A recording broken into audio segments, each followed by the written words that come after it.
وہ کہتے ہیں نا کہ اگر محنت دل سے کی جائے، لگن سے کی جائے تو کامیابی دھوم مچا دیتی ہے۔ اس دنیا میں بڑے بڑے سائنسداں، بڑے بڑے ریاضی داں، بڑے بڑے صدر، بڑے بڑے وزیر اعظم، I A S officer, collector, commissioner, ایسی نہ جانے کتنی شخصیات ہیں جن میں سے زیادہ تر کا جو تعلق ہے وہ ایک چھوٹے سے دیہات سے، ایک غریب سے قصبے سے ہوتا ہے، جن کا گھرانہ ایک معمولی سا غریب گھرانہ ہوتا ہے۔ لیکن ایسی کون سی چیز ہے کہ جو انہیں اتنا مشہور کر دیتی ہے کہ دنیا کو ان کی تعریف کرنے پہ مجبور کر دیتی ہے؟ وہ چیز ہے محنت۔ اور جتنی محنت یہ آج کل کے بچے کرتے ہیں نا، یہ 15 منٹ کی محنت، آدھے گھنٹے کی محنت، اتنی تو ABCD میں چلی جاتی ہے، اس کو محنت نہیں کہا جاتا۔ محنت تو وہ ہوتی ہے کہ 10 12 12 15 15 18 18 گھنٹے کی جاتی ہے، اسے کہتے ہیں محنت۔ یہ آدھے گھنٹے کی محنت کو محنت نہیں کہا جاتا پیارے بچوں۔ ابھی اولمپک میں جو جیویلن یعنی نیزہ پھینکنے میں پاکستان کا جو لڑکا جیتا ہے، اس کا نام ہے ارشد ندیم۔ ارشد ندیم نہیں جیتا، اس کی غربت بھی ساتھ میں جیتی ہے، اس کا وہ جذبہ بھی جیتا ہے جو اس جنوری میں اسے دربدر لیے پھرتا تھا کہ کہیں سے چند لاکھ روپے مل سکیں جس سے وہ جیویلن یعنی لکڑی خرید سکے، جو لکڑی دنیا کے کھلاڑیوں کے پاس وافر مقدار میں پڑی رہتی ہے۔ وہ جب جیویلن پھینکنے نکلتا تھا تو گھر سے خوراک کے نام پر ماں کے ہاتھ کا پکا پراٹھا کھا کے نکلتا تھا، اور باہر کھیل کے میدان کے نام پر زمین کا ایک چھوٹا سا حصہ اس کا منتظر ہوتا تھا۔ اس کے جیتنے کے ساتھ ماں کا پراٹھا بھی جیتا، سادہ زمین کا وہ قطعہ، وہ حصہ بھی جیت گیا۔ اس کے ساتھ لاہور سے دور جنوبی پنجاب کا وہ شہر میاں چنو بھی جیت گیا، جس کی گلیاں سادہ، جہاں کے لوگ عام سے، اور جہاں کا تذکرہ صرف خوشی کے برفی کے ذیل میں ہوا کرتا تھا۔ آج ارشد کی جیت نے میاں چنو کو ایک نئی اور عالمی پہچان جیت کر دے دی ہے۔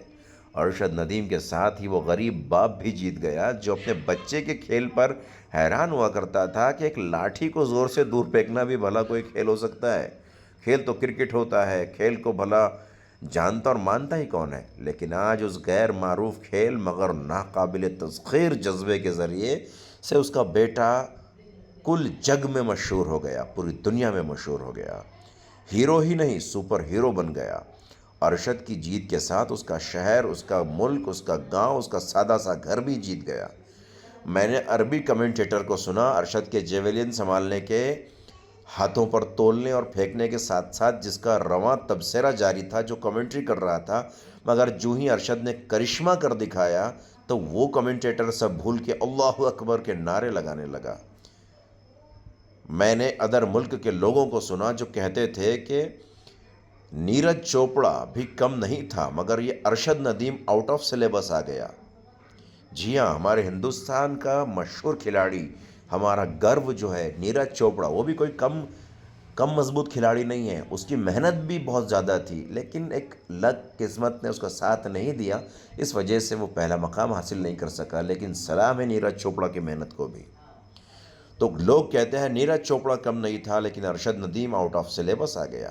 اس کا مقابلہ کون کر سکتا تھا کہ یہ تو حساب کتاب اور سارے نصاب سلیبس سے باہر تھا۔ اس نے گولڈ ہی نہیں جیتا، اپنے زور بازو اور غرور غربت سے جیویلن تھرو کا 100 سالہ ریکارڈ بھی تہس نہس کر کے رکھ دیا۔ یہ دن کسی اور کا کیسے ہو سکتا تھا کہ یہ دن تو صرف ارشد ندیم کا دن تھا۔